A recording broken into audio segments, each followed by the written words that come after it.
Hey, Mike Matthews here from Muscle for Life and Legion Athletics, and in this video podcast, we are going to talk about intermittent fasting, which is very popular these days and which, according to many people, can benefit you in many different ways. And some people even say that it is a transformative, almost transcendent style of dieting that is superior to traditional dieting in just about every way.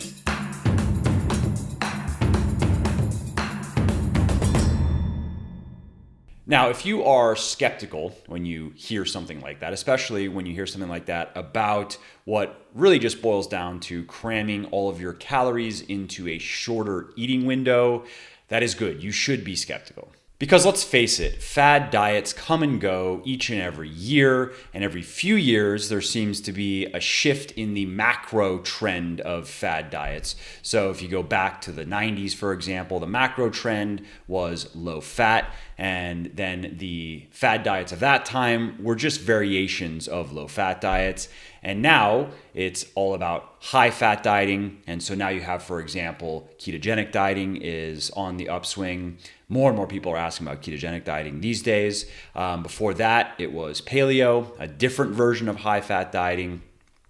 And in a few years, undoubtedly, it will be something else. And the reason why you should be skeptical of mainstream dietary trends and mainstream fad diets is most of them are just marketing most of the time, meaning that really what you're seeing is smart marketers coming up with new twists, new hooks, new angles that will get people's attention. And that's because the gatekeepers of the mainstream media, the people that determine which books get published, which articles get published in which magazines or on online sites, which people are brought onto talk shows and so forth, they want new. They want something that hasn't been said before, that has an interesting twist to it. And there's nothing nefarious there. I understand from a marketing perspective, new is one of the most powerful hooks you can use. It's like free. Free is probably the most powerful, but new is up there. New is in the top three probably. And so when something new comes along, like fasting, especially in the case of fasting where it's counterintuitive, it is contrarian, it is against the advice that we've been hearing for a long time. We've been hearing for a long time that breakfast is the most important meal of the day. And if you don't eat breakfast, then all these bad things are going to happen. You're not going to be able to lose weight. In fact, you might even gain weight and you're going to have brain fog and blah, blah, blah. So we've been hearing that for a long time. And if somebody comes along with something new that goes against some established, everybody knows type of thing, that has marketing power, and people know that, and then it gets a lot of propagation, especially in the mainstream. In some cases, the package that is presented to everybody really is just more marketing than anything else. Paleo is a good example of that. Paleo is brilliant marketing. I mean, it's on the decline now, but it really had a run, and that's because it was marketed very well. It had both history and science on its side, or at least people thought it did, and that makes for a very compelling proposition. We now know that the history, though, is really just mythology. It has been thoroughly debunked. The paleo diet has nothing to do with how our ancient ancestors ate. It made for a good story and it made for a convincing story, but in the end, that's really what it was, is a story that was made up to sell a diet. And the health and nutritional and physiological science that has been used to sell it has also been severely criticized. Certain aspects of the diet are indisputably good. High protein diet, good for most people in most circumstances. Eating a lot of relatively unprocessed, highly nutritious foods, good, but the saturated fat orgy, not so good. And the reason for that is research shows that some people can indeed eat a lot of saturated fat and see no negative consequences in terms of cholesterol and particularly LDL cholesterol levels. However, many other people cannot. If they eat too much saturated fat, their cholesterol levels rise to unsafe levels and their LDL levels rise to unsafe levels. And over time, this of course increases the risk of heart disease. Now, in the case of intermittent fasting, it not only has a lot of marketing firepower, but it also has legitimacy as a perfectly valid and scientifically validated way of eating. It's not a miracle maker, despite what many people will tell you, and it is not necessarily inherently better than traditional dieting. But if you like it, and many people do, many people prefer an intermittent fasting style of dieting over a more traditional style of dieting simply because they enjoy eating fewer, larger meals, and they enjoy having a smaller eating window. And some people actually enjoy the feeling of fasting. So for example, one method of doing intermittent fasting, which we're going to get to more methods in a minute, is simply skipping breakfast. Many people like how they feel when they skip breakfast. And in the end, that really is the primary benefit that intermittent fasting has to offer, is simply enjoyment. You might enjoy it more than traditional dieting, and if you do, that is the main reason to do it. Any other potential health benefits that might be associated with it are either exaggerated or just unverified. There's still questions, especially in the context of people like us who eat well, who exercise regularly, who manage our stress levels well, who generally just live a healthy lifestyle. And as a corollary then, if you don't like intermittent fasting, you're not missing out on anything. Don't do it. Just stick to traditional dieting and you will do just fine. For example, I don't particularly like it. I do it on the weekends sometimes because I am generally less active on the weekends. I'm not lifting on the weekends. I will do some cardio, whether it's biking or walking, and I'll do some yoga sometimes, but I am usually dropping my calories by about 200 or 300 calories on Saturday and Sunday. And an easy way to do that is simply to skip the meal that I would normally eat in the morning, which is something light. It's usually just like a protein shake and a banana. And so I will skip that and start eating around noon. Okay, so now that we have all the preliminary stuff out of the way, let's get to the meat and potatoes of this video podcast, how to get started with intermittent fasting, 5 simple steps. So the 5 simple steps are: choose which protocol you want to follow, calculate your calories, calculate your macronutrients, create a meal plan that works for you. And then the 5th one is optional, and that is train while in a fasted state. Okay, so let's talk protocols. Let's start with lean gains, which is very popular in the body composition space and was created and popularized by Martin Berkhan, whose website you can check out at leangains.com. Now, lean gains is my personal favorite intermittent fasting protocol because it is very simple, and I also think it's best suited to us weightlifting folk who care about gaining and preserving muscle, simply because the fasting periods are not excessively long. So here's how it works. Men should fast for 16 hours every 24 hours, and they should eat all the food that they eat in the 8-hour feeding window that provides. And women should fast for 14 hours and eat food in the remaining 10 hours. It's also worth noting that you are not supposed to eat or drink any calories during your fasting period. You can drink black coffee, you can drink tea, you can drink diet soda, you can chew 0-calorie gum, but calories are a no-no while you're fasting. Now, how most people follow lean gains is they simply skip breakfast. So for example, if you have your last meal of the day at 8 p.m., then you have to go 16 hours before you eat again, which means your first meal is at noon the next day. That's pretty easy to do for most people. That fits most people's schedules and lifestyles. Okay, so let's talk about Eat, Stop, Eat, which is another popular intermittent fasting protocol designed by Brad Pilon, or Pilon, I'm actually not sure how to pronounce his last name. And it's pretty simple, but more difficult for most people than lean gains because it calls for long fasts that can really grate on your nerves and test your endurance of hunger and cravings. So how it works is very simple. You fast for 24 hours once or twice per week. You can start your fasts whenever you want in terms of time of day, but they must go for 24 hours. And you also are not supposed to eat or drink any calories during those 24 hours. So it's a true fast, but you are allowed calorie-free beverages like coffee, tea, diet soda, and so forth. Now, if you're wondering why people would even want to do that, well, there are some potential health benefits associated with it. Although, again, I would say they are probably inconsequential compared to the benefits of just being healthy, not being overweight, eating a lot of nutritious foods, exercising regularly, not drinking much alcohol, not smoking, blah, blah, blah. But some people also find that it helps them manage their energy balance easier. And the reason for that is if you look at your energy balance from a weekly perspective, And in case you're not familiar with energy balance, it is simply the relationship between the amount of calories you're eating and burning.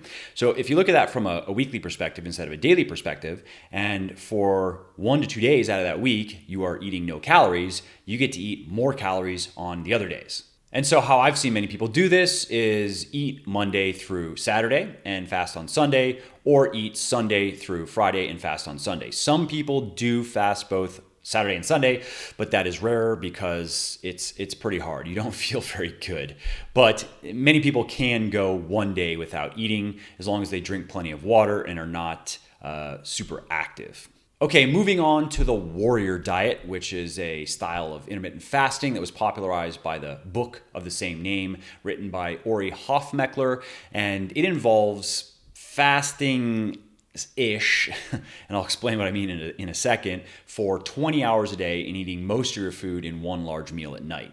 Now, the reason why it's fasting-ish is Ori says that you can eat a small amount of fruit and vegetables and protein during that 20-hour period leading up to the feast, which means that it's really not fasting because, of course, if you're eating even small meals, you're elevating your insulin levels, and that's breaking the fast.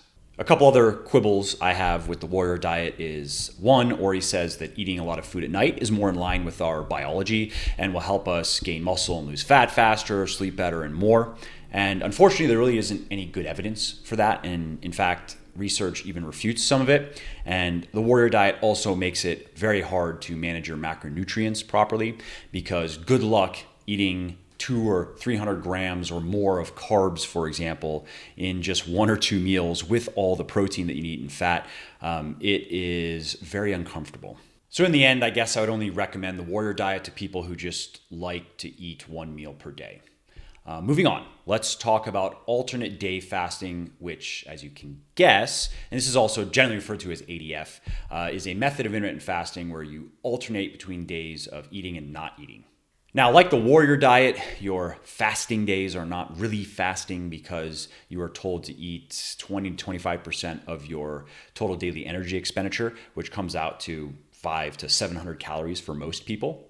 And then on the following days, on your eating days, you're supposed to eat more or less the calories that you burn, which of course makes ADF a weight loss diet because you're not supposed to increase your caloric intake over your TDE to compensate for your low calorie days. Now, I think ADF can make sense for many people who are overweight and rather sedentary, and you can find many examples of it working well in the scientific literature.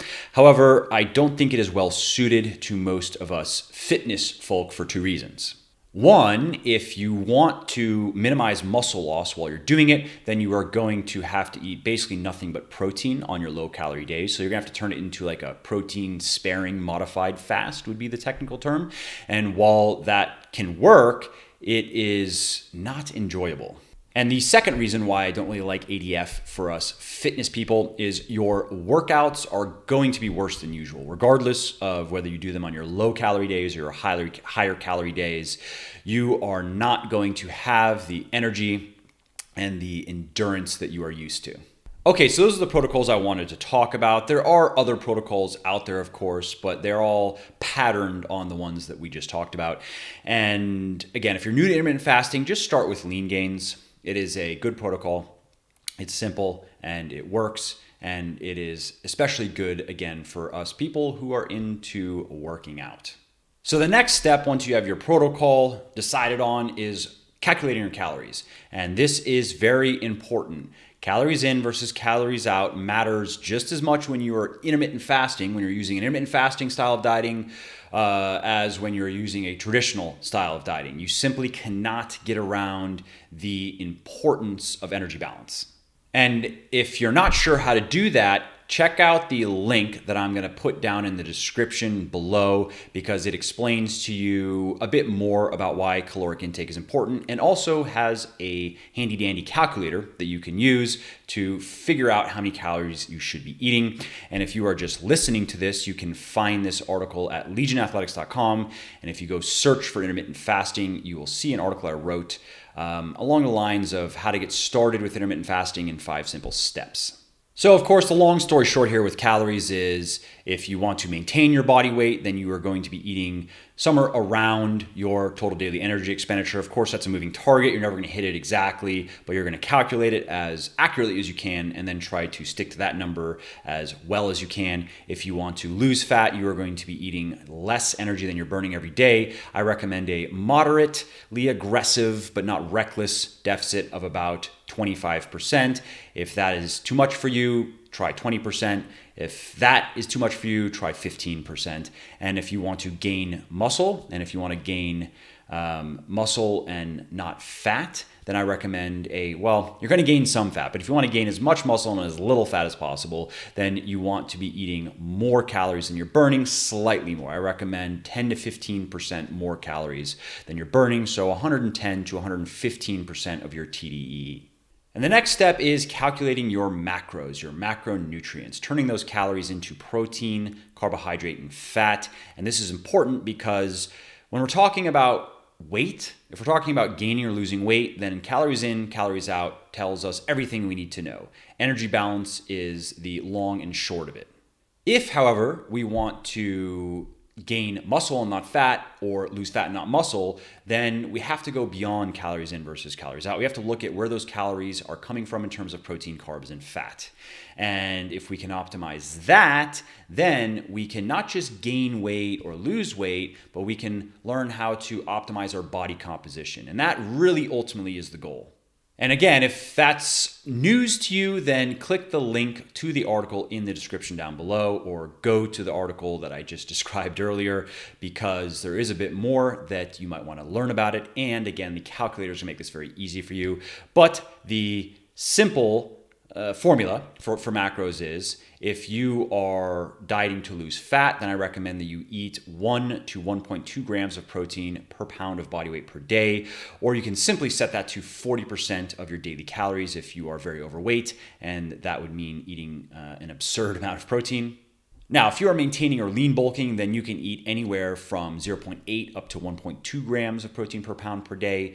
You don't need to go above 1 gram per pound per day, probably. If you do like eating more, that's totally fine. And some evidence suggests that you really don't need to go above 0.8. But 1 gram per pound of body weight per day of protein is a simple, safe, easy to think with recommendation.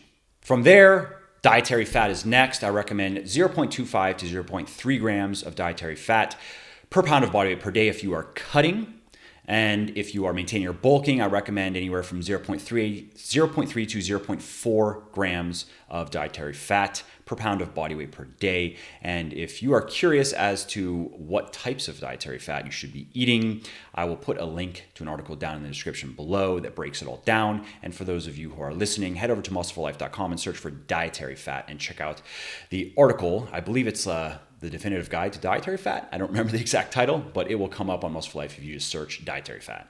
And that, of course, leaves us with carbs. How many carbs should you be eating? Well, you just allot all the calories that you have left to your carbs.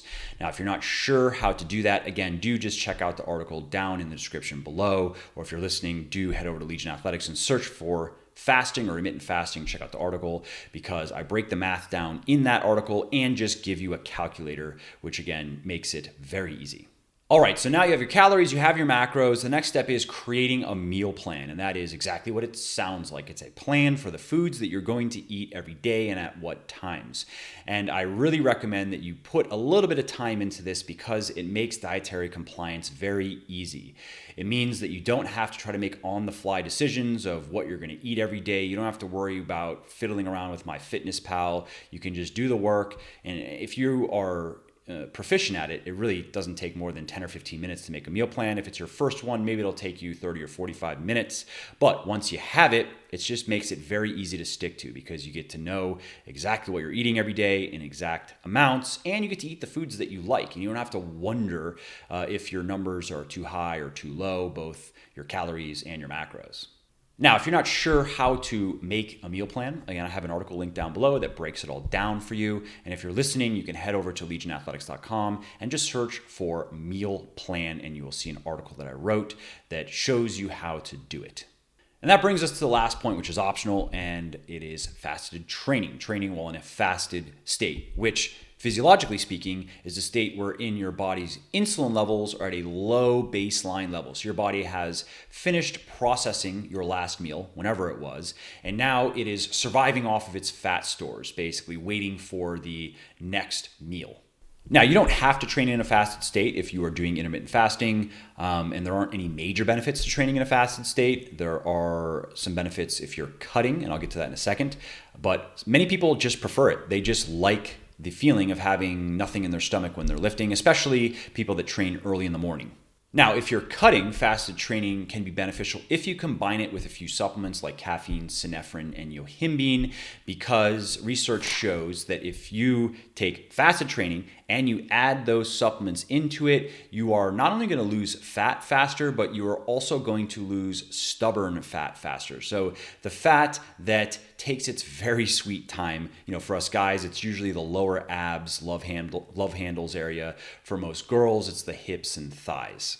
Now, I know that sounds like complete fake news, very fake news, but it's actually not. There's good science behind it. And if you want to read about that, just check out the article that I linked down in the description below. And again, if you're listening, head over to Legion Athletics and search for stubborn fat and just read that article. And that's really it. This video definitely ran on longer than I was hoping. I just talked too much, man. Anyways, the long story short here is that millions of people out there are searching for shortcuts and hacks to gaining muscle and losing fat faster. And many of the PDF and pill pushers are really on the intermittent fasting bandwagon these days. And the reality is, intermittent fasting is not going to help you get the body you want any faster than traditional dieting unless you just like it more.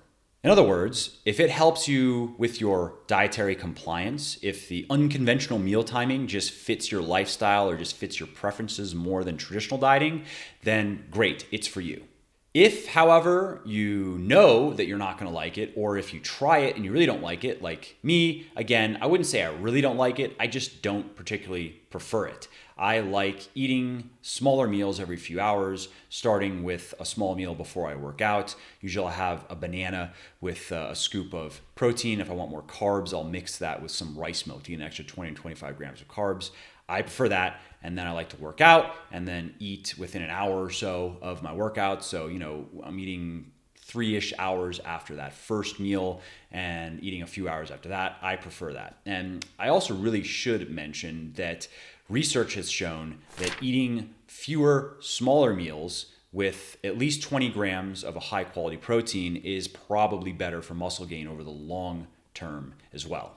And if you want to read about that, I'm going to link an article down below on protein timing, which if you're listening, you can find at muscleforlife.com, search for protein timing, and I break that down. So I hope you liked this video. Again, I apologize for the length. My next video is going to be shorter. I'm gonna go like 5 minutes on my next video. That's a challenge. But no, if you like the video, please do give it a like. Drop a comment down below as well, telling me what you thought. And also, please do share your experiences with intermittent fasting with any of the protocols that I have discussed in this video or other protocols that maybe I haven't discussed. Oh yeah, and if you also really want to help me out and make me happy, click the big red subscribe button over there and then click the bell icon next to it, and YouTube will notify you when my next video goes live. All right, thanks again for your time, and I will see you in the next video.